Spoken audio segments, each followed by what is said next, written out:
Chambers of Xeric is the in-game content so many people are afraid to start. If you finally want to tackle Chambers of Xeric in 2025, this is the video for you. I won't be covering advanced techniques or expensive loadouts. This is a beginner guide.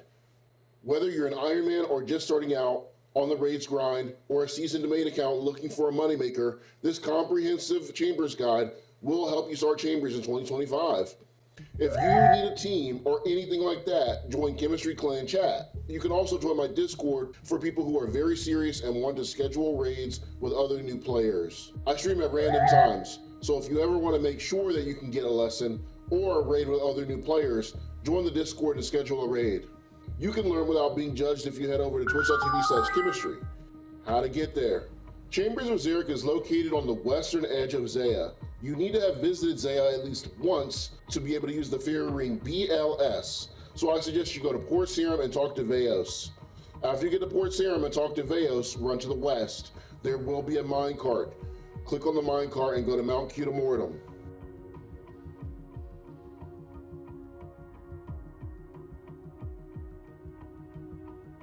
Now that you're there, let's discuss what to wear.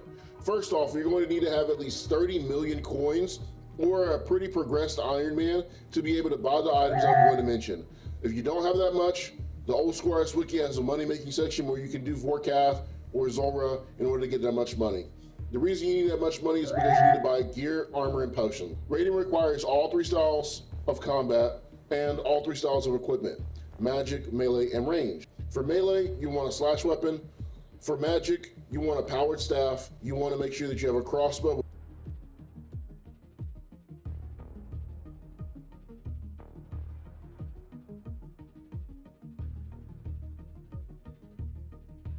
Remember, you're going to mess up a lot, so be ready to fail. Look in the top left of the screen to see which bosses that you'll have to fight. If you want, you can leave the raid with your friends and return over and over and over again until you find a more favorable set of bosses. This is called scouting, and I highly recommend that you do not scout your first raid. You can scout later on when you know what you're dealing with, but for right now, you have no idea. So just fight whatever the game gives to you. There is no correct quick prayer that you need to have on, and the only boss where a quick prayer is useful is the first boss I'm going to tell you how to defeat. To defeat Vispula, you need a crossbow on long range or the Bofa. You can also use the Tumican Shadow or a Sanguinesti staff if your magic equipment is better than your ranged equipment. Turn on the blue heart prayer that's called Redemption and set it to your quick prayer.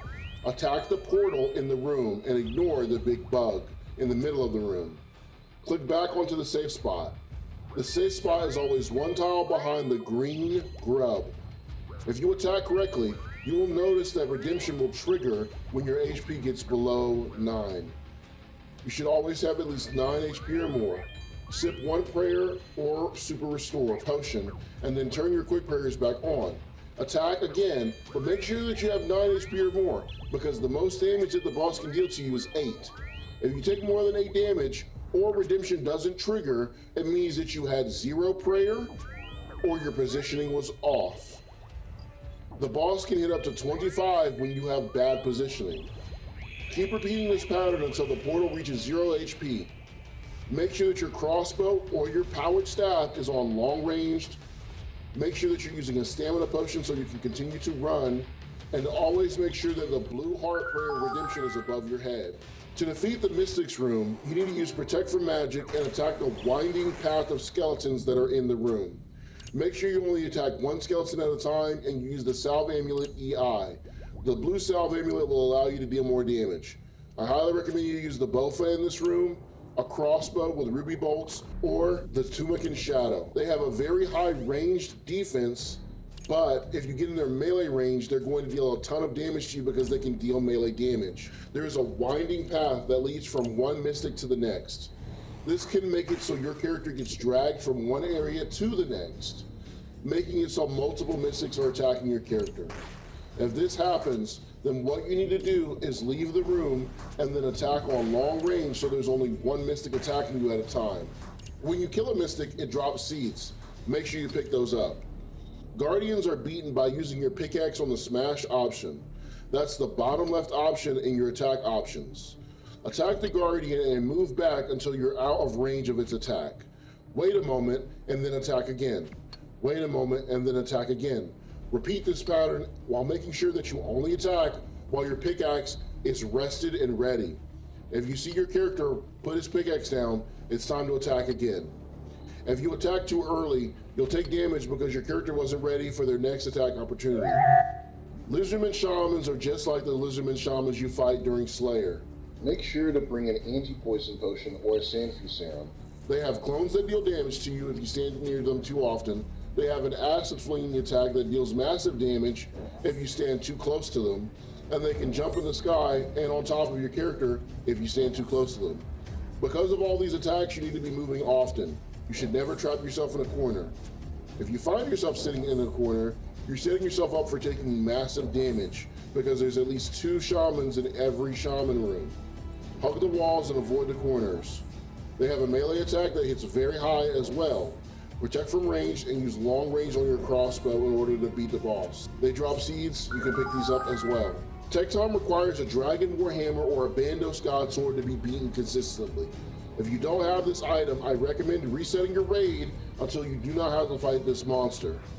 If you do have a Dragon Warhammer, he is pretty easy to beat though. Just attack him with Protect from Melee on and run around him. He will turn towards you. Continue to run. Tekton will continue to attack and rotate as you run around him. Before he finishes turning, you need to already be clicking on the next side of Tekton and then attacking from that side. If you take too long to kill Tekton, or you misclick and step away from Tekton at least 2 tiles, then Tekton will go back to his anvil. If Tekton reaches his anvil, he will start healing and dropping molten lava on the floor. Move at least 2 tiles at a time to dodge this lava. Vasa requires ranged gear and melee gear, including a stab weapon and a crossbow or the bofa. So, make sure that you have a stab weapon and the bofa, use Protect from Magic, run into the middle of the room with your teammates, and then run under the boss. You and your teammates will be teleported. Whoever gets teleported furthest away still needs to run into the middle of the room. All of you should be in the middle of the room before the boss finishes its explosion attack. If everyone is not in the middle of the room, then you will take massive damage. You will have to run under the boss again if the boss does this attack again. Failure to do this will probably kill the majority of your team, but let's just pretend that you protected from magic and did it correctly. Your team should take a moderate amount of damage and switch from Protect from Magic to Protect from Ranged, while the boss drops boulders that move in a 2x2 radius and attack your character. You and your teammates should switch from Protect from Magic as soon as you see the explosion and deal damage. You and your teammates can use Taste Vengeance in order to make it so the boss takes more damage. If your character has taken damage from the explosion, that is your cue to switch from Protect from Magic to Protect from Ranged, because Vasa will start dropping boulders on the floor. These boulders hit in a 2x2 radius. Move at least 2 tiles at a time in order to dodge the boulders. Once you dodge the boulder, you'll notice that Vasa is moving its way towards a crystal. Go to the crystal preemptively and start attacking it. Make sure that while you're over there, you're killing the crystal before Vasa kills the crystal. This is important because Vasa is trying to heal off of the crystal. Make sure that you're attacking the crystal using your stab weapon. Do not use ranged on the crystal. Vanguards is a room full of 3 lobsters that requires all 3 styles. If you have 2 other teammates, then each of you should be focusing on 1 Vanguard each. The one that has rocks in its hands uses ranged. The one that has his hands high in the sky uses melee. The one that has no hands at all uses magic. After all, how could he hit you if he has no hands? Magically, of course. All 3 of these need to be beaten with the combat triangle. They slide around the room while you attack them, so avoid the other player's vanguards and make sure that you follow wherever your vanguard goes. An alternative way to do this room is to switch your gear depending on the vanguard that is sliding towards you. Keep each vanguard that is being attacked within close proximity of each other's HP. This means that if one monster is at 70%, the other one should be no less than 50%. This is because if you get them too low HP, or you get unlucky and hit a ruby bolt spec, then what's going to end up happening is the bosses will reset. When they reset, they go to full HP and you have to start the fight all over again. So to avoid that, get them all down to 70%, Stop attacking if you have to. Once everybody's caught up, get them all down to 50%, and then 30%, and then finish them off. If it's confusing to figure out which Vanguard is which, or confusing to figure out how to keep them similar HP, then you can download the Cox Additions and Timers plugin, and then turn on the Vanguard specific plugin. It will change the color of the Vanguards and give you a small info box that will tell you exactly what HP the monsters are at. The Mutadile room requires ranged gear, and you need to protect from ranged. You can speed this room up tremendously if you use ancient magic to freeze the small Mutadile while you're attacking it, or you use the ZGS to freeze it. You can also use the ZGS on the bigger Mutadile, which is a very similar fight to the smaller one. Against both of them, you pray ranged and you use ancient magic or ZGS if it tries to go to the meat tree. Stay out of the melee range of both of these monsters if you can. If you somehow end up in a corner because the Mutadiles kept moving closer and closer towards you, then you can pray melee and then run to wherever the Muttadile is not. After you do so, continue to pray ranged. You will sometimes take magical damage from the Muttadile. As you're beating some of these rooms, you'll run past these smaller rooms that are full of scavengers and a yellow circle. Touch the yellow circle and you can recharge your red energy. Kill the scavengers for Darkened Juice, Hammers, Stinkhorn Mushroom, Planks, and Sicily. And you will need to use these later on. You do not need to get a lot. You need to make sure that you have at least 20 of each. If you really want to know exactly how much of each thing you need, then you should download the Cox Scav calculator. To beat the tightrope room, cross the tightrope after defeating all the magic and ranged users in the room. Use a crossbow or a bofa and pray the corresponding prayers that need to be prayed in order to defeat the monster. To speed up the room, you can opt to bring in the blowpipe. To beat the ice demon puzzle, you need to chop wood and light it on fire at the brazier. To do this, you need to look for the 2 red dots on the minimap. Protect from range when you're fighting the ice demon. It will not spawn until it is fully defrosted. Pray ranged and dodge the snowball attack that it does. It's very similar to Vasa. Move 2 tiles at a time. The difference between this boss and Vasa is that this boss is weak to fire spells. This is why you're going to be using Fire Wave or Fire Surge. To beat the crab room, you need to bounce the white ball coming out of the wall off of the different crystal crabs. To do this, you need to attack one of them and move your character and the crab will follow you. Protect from melee. Do not run or you will lose crab aggro. Position the crabs so that attacking the crabs changes their color. Attacking with melee will beat the blue crystal. Attacking with ranged will beat the purple crystal. Attacking with magic will be the yellow crystal. And you and your teammates will have to work together in order to make it so multiple crabs are being bounced off of. One crab will not be enough. You cannot do the room alone if you have multiple players with you, because even if you stun the crabs, you won't be able to stun them long enough in order for you to solo the room. And this isn't solo leveling the anime, so I highly recommend you get your teammates to help you.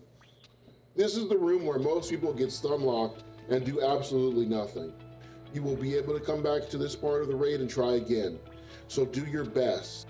Just make the different crystal crabs bounce the white ball into the different colored crystals and make sure that they all turn to a neutral color. If you gathered those planks and seeds, you'll need them now. Use the planks that you gathered earlier in order to right-click on the private chest and make a bigger one. This chest can be used by you and all your teammates. Deposit your gear in the private storage unit. You will retrieve it later. The reason you don't have on any gear or anything in your inventory is because you need to create potions in order to defeat the final boss. Other players cannot take your items from this chest. The gore tree is usually somewhere near the water symbol on the minimap. Plant any seeds that you have obtained from monsters like the Lizardmen Shamans or the Guardians. You can find these near the old tools. Use the seed on the patch of land near the old tools. They're usually located where the farming symbol is. If you don't have any seeds or didn't fight any monsters that drop seeds, then you need to gather them from the very next room. Go to the final room before fighting Olm with a rake. You should have grabbed all 3 old tools and a rake will be one of them. Use the rake on the patch like you see in the clip, and then you will gather more seeds. You need to plant these seeds in the previous room that you were in order to create potions. The red seeds are the most important because these restore your stats or restore your health. To make potions, you need to read the potions tooltip located in the Herblore skill tab under Raids section. The potions that you make are very dependent on your Herblore level. I recommend 78 Herblore and 55 farming. Create Xeric's aids using Endarkened Juice. You can create revitalizations using mushrooms. And you need 1 prayer enhance by using 1 Sicily. You can use Butchuli for all 3 kinds of these potions. You also need a gourd filled with water. If you have high Herblore, like 90, then you can make the Overload Plus potion. If you do not have 90 Herblore, I highly recommend that you defeat Tekton, Vasa, or the Vanguards, or even Vispula if you need to get an Overload Plus potion and save that potion to the end of the raid. This way you're supercharged when you're fighting Olm. This potion is very similar to the Smelling Salt in Tombs of Amaskut. It restores your stats over time, and it gives you a huge stat boost over time. Xeric's aids will heal your health, revitalizations will heal your prayer and your stats, and the prayer enhance will give you prayer over time. Deposit your pickaxe, your salve amulet, and withdraw your magic, melee, and ranged gear. You will need all 3 styles to defeat Olm. Withdraw up to 3 pink potions, 1 purple potion, 1 black potion, and the rest yellow potions. You should have your gear, potions, and no pickaxe or salve amulet in your inventory. Once you're ready for the fight, you can deal maximum damage by using your defense lowering special attacks before each phase. Players who die before each Olm fight reappear upstairs and can rejoin the fight at any time. To beat Olm, you need to make sure that you have 1 player on the melee hand, 1 player on the magical hand, and 1 player in the middle near his head. These 3 quadrants need to be respected throughout the whole fight. Assuming you have 3 players, 1 player will be in the corner of the room. This player is near the magical hand. The other player will be near the boss's pinky and will be able to reach it with melee. This is the melee hand. The last player, and most importantly, will be in the middle, near Olm's head. This player needs to make Olm's head turn left and right.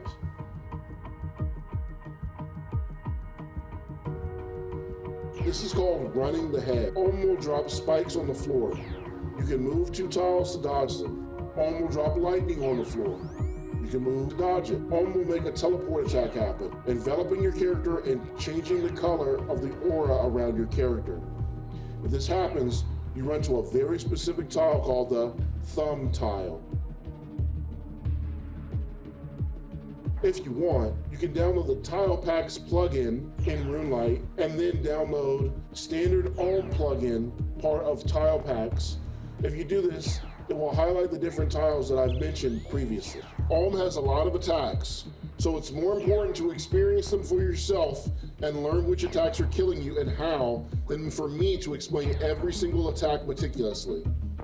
You can deal with the different attacks by usually moving, eating, or praying against the corresponding prayer. So you need to pray ranged if you see green in your text box. Pray magic if you see blue in your text box. Pray melee if you see red in your text box. Stay in the 3 columns of the room as you fight. Pray magic if you see a large green burp coming from Olm's mouth. And pray ranged if you see a small pebble coming out of Olm's mouth. It is random which attack that Olm will use. If you run around and die, you're learning. If you stay still and die, you're learning. There's no specific place to stand, only a general area with 3 columns. There is no telling which attack will come at you in what order. So I recommend going in, getting a feel for it yourself, and then trying to defeat Olm over and over and over again. Failure is a part of the process and learning. You will not get a lot of points in your first raid. And if you really want to know what Olm does, if it's really important for you to know every single attack, I will be making a separate video specifically on how to beat Olm. It has that many attacks that I feel the need to make its own separate video. You need to focus on dodging the spikes, lightning, teleport, attack cycle. It took me over 100 raids to stop dying, and that's because I kept focusing on attacks other than the spikes, lightning, and teleports.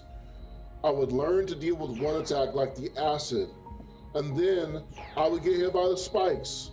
That's because it was out of sight, out of mind, and I wasn't thinking heads up. Don't be like me, who read every single Ohm attack on the wiki and then tried to cram all the knowledge in my head before every single raid. You will learn with time. Just do more than one raid, and you will learn. And that's all I would do in order to learn to raid in 2025. If you want to learn how to solo raid, then I recommend Sync's Guide. It's still relevant to this day, but I will warn you, it is far harder to solo raid than it is to raid with a team. Speaking of teams, if you want a team and you want to schedule raids at a specific time, then join my Discord in the description. And if you want to make friends, the Discord and the CC are a great place to do so. Thank you for watching, and remember, subscribe for more RuneScape tips.